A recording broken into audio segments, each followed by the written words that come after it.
Assalamualaikum warahmatullahi wabarakatuh. Hari ini saya akan membahas sesuatu yang receh tapi juga penting dan pemula yang baru belajar harus tahu soal ini. Pertama, kita akan membahas tentang pola ikat pinggang. Apabila nanti teman-teman ingin menambahkan ikat pinggang pada gamisnya, jadi semacam tali di samping kiri kanan, kemudian diikatkan di belakang. Nah, ini merupakan beberapa contoh pola untuk membuat tali ikat pinggangnya. Pola yang pertama adalah bentuknya persegi biasa, persegi panjang. Ini panjangnya sekitar 60 sampai 80 cm. Kemudian lebarnya sekitar 2 sampai 4 cm. Ini 2 sampai 4 maksudnya boleh 2, 3 atau 4 atau sesuai kesukaan teman-teman. Kemudian model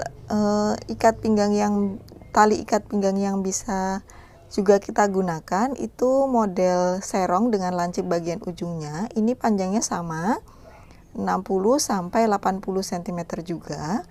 Kemudian lebarnya bagian ujung sini sekitar 3 cm. Kemudian ujung yang sebelah sini agak besar sekitar 5 cm. Lalu ini kita hubungkan dengan garis serong. Setelah dihubungkan seperti ini, kita akan membentuk lancip pada ujung sini. Nah, kira-kira modelnya seperti ini, lancip agak menggembung.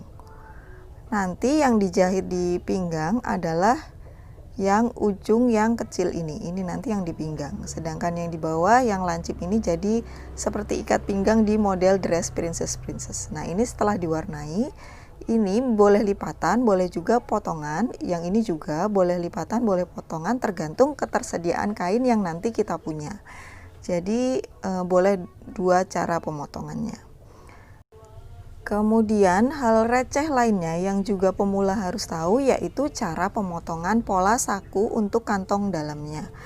Ada pola pemotongan saku itu kalau saya ada 3 macam. Silakan teman-teman pilih salah satu di antaranya.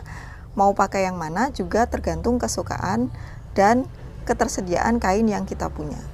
Yang pertama, bentuk memanjang, ini ukurannya 16 sampai 18 cm lebarnya. Kemudian panjangnya ke bawah sekitar 52 sampai 60 cm. Ini ukuran kira-kira ya.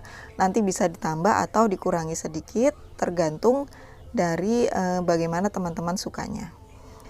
Kemudian selanjutnya untuk model yang kedua, ini saku yang melebar, ini lebarnya atau panjangnya sekitar 32 sampai 36 cm, kemudian tingginya 26 sampai 30 cm.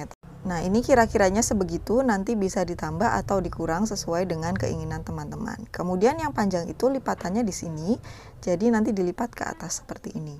Kemudian yang ini nanti dilipat menyamping begini. Lalu untuk pola yang ketiga, yang ini itu lebarnya sekitar 16 sampai 18 cm, kemudian tingginya 26 sampai 30 cm. Pola ini pola yang terkecil tapi cara motongnya yang beda. Ini 2 kali potong. Jadi 2 kali kita letakkan di kainnya. Pertama diletakkan, digunting, baru diletakkan lagi. Jadi ada 4 helai.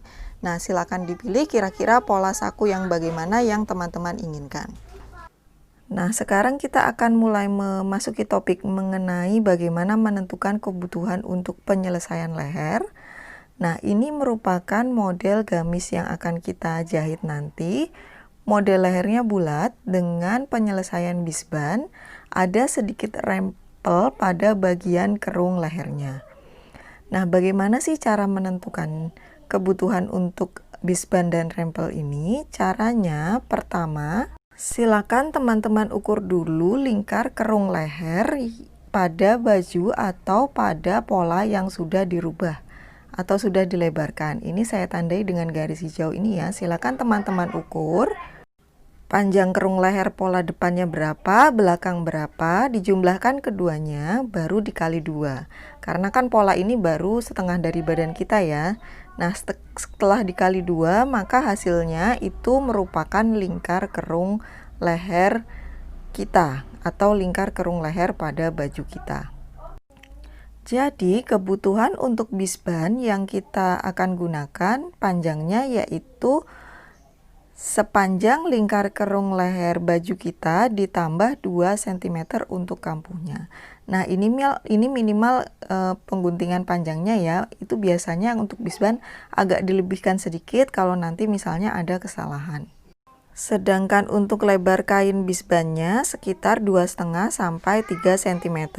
Ini juga angka minimal ya. Kalau teman-teman ragu bisa agak dibesarkan karena mungkin baru pertama kali memasang bisban. Nanti ngepasinnya pas bisbannya dipasang di leher, kita gunting dan kita ratakan. Gitu juga bisa. Nah, nanti bisban ini kita potong dengan serat serong. Nanti akan saya jelaskan di proses pemotongan kain. Lalu yang selanjutnya yaitu kebutuhan untuk rempel yang ada di sekitaran kerung leher ini, berarti itu sama dengan 2 kali panjang lingkar leher baju kita. Kenapa 2 kalinya? Karena rempel ini nanti dikerut. Jadi kita perlu kain yang lebih panjang. Sedangkan lebarnya bisa sekitar 2-3 cm. Atau jika teman-teman ingin dibuat dengan model yang lebih beda lagi, bisa dilebarkan lagi hingga menjadi 5 atau lebih. Nah, kira-kira demikian untuk kebutuhan rempel dan bisban pada gamis yang nanti akan kita buat. Sekarang kita akan menentukan panjang resleting yang akan dipakai pada baju kita. Nah, model baju yang akan kita buat adalah seperti ini. Ini adalah garis pinggangnya. Kemudian resleting bisa dipasang menjadi 2 macam. Resleting yang melewati pinggang, ini saya tandai dengan tanda warna biru. Kemudian resleting yang hanya sebatas sambungan pinggang. Jadi dia hanya di atas, tidak sampai melewati garis pinggang, saya tandai dengan garis warna merah. Nah, untuk yang memakai resleting sampai melewati batas sambungan pinggang, tentu tidak perlu khawatir, pasti bajunya akan bisa dipakai. Tapi bagaimana dengan teman-teman yang memakai resleting hanya sampai batas sambungan pinggang? Nah, jadi untuk yang memakai resleting pendek seperti ini, yang perlu diperhatikan adalah lingkar pinggang pada pola atau baju yang teman-teman buat. Ini yang sudah dilonggarkan ya, jadi lingkar pinggang yang di polanya itu silakan diukur. Itu ukurannya harus minimal besarnya sama dengan lingkar badan teman-teman yang belum ditambahkan. Nah, paham ya? Jadi ketika nanti bajunya dimasukkan, nanti nggak nyangkut di dadanya, jadi tetap bisa masuk. Jadi itu tadi saya ulangi syaratnya, lingkar pinggang pada baju yang teman-teman buat besarnya harus minimal sama dengan lingkar badan teman-teman ketika diukur pas atau ketika belum diberi kelonggaran. Baik, demikian mungkin tambahan-tambahan yang saya sampaikan, semoga dipahami. Wassalamualaikum warahmatullahi wabarakatuh.